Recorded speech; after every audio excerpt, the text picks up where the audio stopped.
Her Lover, by Maxim Gorky. An acquaintance of mine once told me the following story. When I was a student at Moscow, I happened to live alongside one of those ladies whose repute is questionable. She was a Pole, and they called her Teresa. She was a tallish, powerfully built brunette, with black, bushy eyebrows and a large coarse face, as if carved out by a hatchet. The bestial gleam of her dark eyes, her thick bass voice, her cabman-like gait, and her immense muscular vigor, worthy of a fishwife, inspired me with horror. I lived on the top flight, and her garret was opposite to mine. I never left my door open when I knew her to be at home. But this, after all, was a very rare occurrence. Sometimes I chanced to meet her on the staircase or in the yard, and she would smile upon me with a smile which seemed to me to be sly and cynical. Occasionally, I saw her drunk, with bleary eyes, tousled hair, and a particularly hideous grin. On such occasions she would speak to me. "How'd I do, Mr. Student?" And her stupid laugh would still further intensify my loathing of her. I should have liked to have changed my quarters in order to have avoided such encounters and greetings. But my little chamber was a nice one, and there was such a wide view from the window, and it was always so quiet in the street below, so I endured. And one morning I was sprawling on my couch, trying to find some sort of excuse for not attending my class, when the door opened, and the bass voice of Teresa the Loathsome resounded from my threshold. "Good health to you, Mr. Student. What do you want?" I said. I saw that her face was confused and supplicatory. It was a very unusual sort of face for her. "Sir, I want to beg a favor of you. Will you grant it me?" I lay there silent, and thought to myself, "Gracious. Courage, my boy. I want to send a letter home, that's what it is," she said. Her voice was beseeching, soft, timid. "Deuce take you," I thought. But up I jumped, sat down at my table, took a sheet of paper, and said, "Come here, sit down, and dictate." She came, sat down very gingerly on a chair, and looked at me with a guilty look.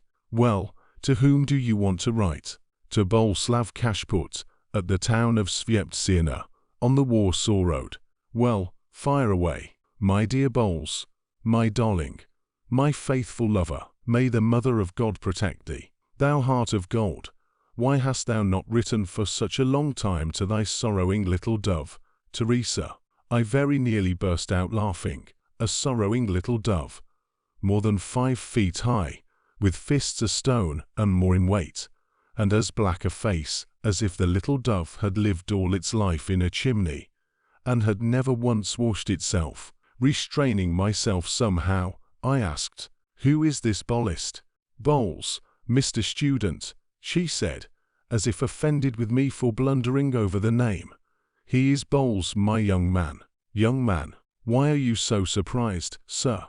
Cannot I, a girl, have a young man?" "She, a girl? Well, oh, why not?" I said. "All things are possible. And has he been your young man long?" 6 years. "Oh ho," I thought. "Well, let us write your letter, and I tell you plainly that I would willingly have changed places with this Boles if his fair correspondent had been not Teresa, but something less than she." "I thank you most heartily, sir, for your kind services," said Teresa to me, with a curtsy. "Perhaps I can show you some service, eh?" "No, I most humbly thank you all the same. Perhaps, sir, your shirts or your trousers may want a little mending." I felt that this mastodon in petticoats had made me grow quite red with shame, and I told her pretty sharply that I had no need whatever of her services. She departed. A week or two passed away. It was evening. I was sitting at my window whistling and thinking of some expedient for enabling me to get away from myself. I was bored. The weather was dirty. I didn't want to go out, and out of sheer ennui I began a course of self-analysis and reflection. This also was dull enough work, but I didn't care about doing anything else. Then the door opened. Heaven be praised. Someone came in.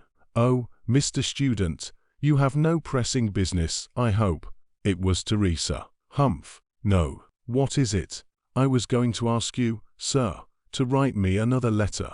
Very well. To Bowles, Day. No, this time it is from him. What? Stupid that I am. It is not for me, Mr. Student, I beg your pardon. It is for a friend of mine. That is to say, not a friend, but an acquaintance, a man acquaintance. He has a sweetheart just like me here, Teresa. That's how it is.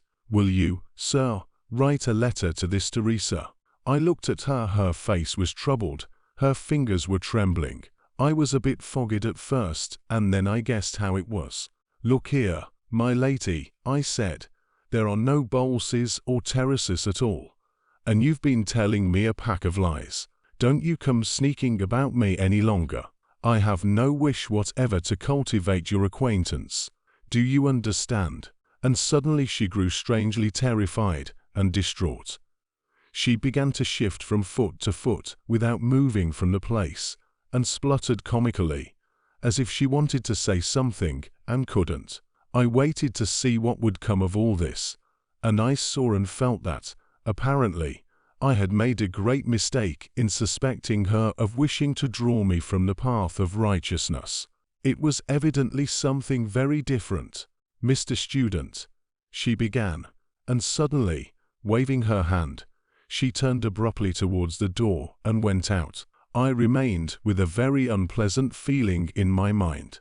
I listened. Her door was flung violently to. Plainly the poor wench was very angry. I thought it over, and resolved to go to her, and, inviting her to come in here, write everything she wanted. I entered her apartment. I looked round. She was sitting at the table, leaning on her elbows, with her head in her hands. Listen to me, I said. Now, whenever I come to this point in my story, I always feel horribly awkward and idiotic. Well, listen to me, I said. She leaped from her seat, came towards me with flashing eyes, and laying her hands on my shoulders, began to whisper, or rather to hum in her peculiar bass voice. Look you, now, it's like this. There's no Bowles at all, and there's no Teresa either. But what's that to you? Is it a hard thing for you to draw your pen over paper? And you, too, still such a little fair-haired boy. There's nobody at all, neither Bowles nor Teresa, only me. There you have it, and much good may it do you.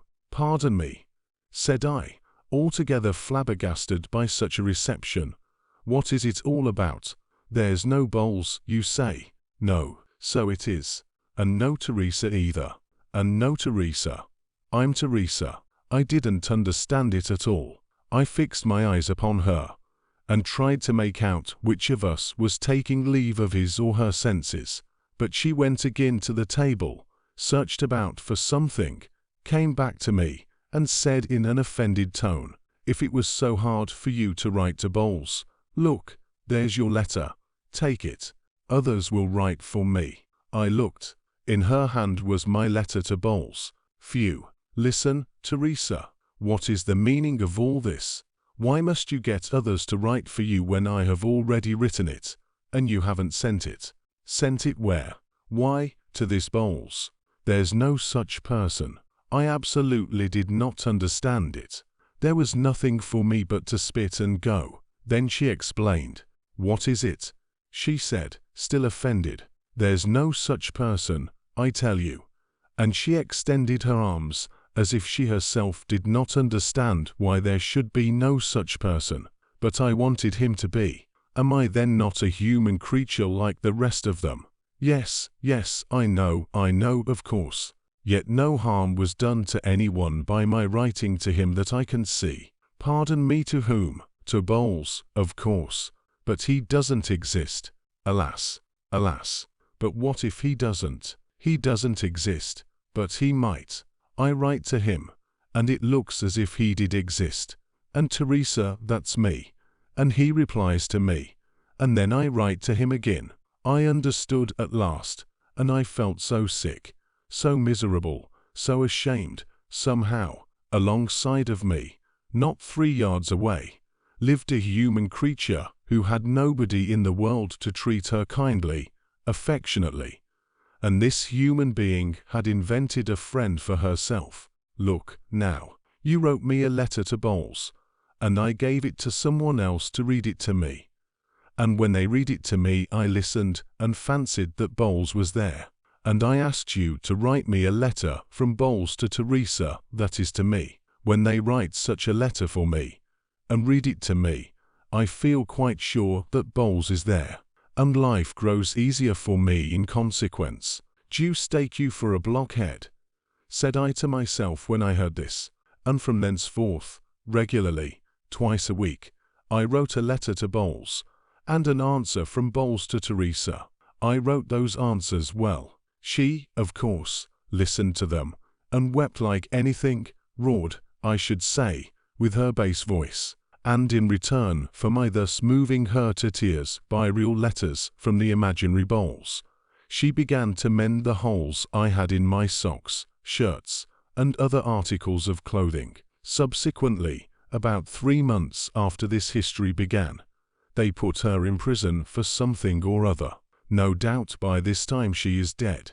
My acquaintance shook the ash from his cigarette, looked pensively up at the sky, and thus concluded, well, well, the more a human creature has tasted of bitter things, the more it hungers after the sweet things of life. And we, wrapped round in the rags of our virtues, and regarding others through the mist of our self-sufficiency, and persuaded of our universal impeccability, do not understand this, and the whole thing turns out pretty stupidly and very cruelly. The fallen classes, we say. And who are the fallen classes? I should like to know. They are, first of all, people with the same bones, flesh, and blood, and nerves as ourselves. We have been told this day after day for ages, and we actually listen, and the devil only knows how hideous the whole thing is. Or are we completely depraved by the loud sermonizing of humanism? In reality, we also are fallen folks, and, so far as I can see, very deeply fallen into the abyss of self-sufficiency and the conviction of our own superiority. But enough of this. It is all as old as the hills, so old that it is a shame to speak of it. Very old indeed, yes, that's what it is.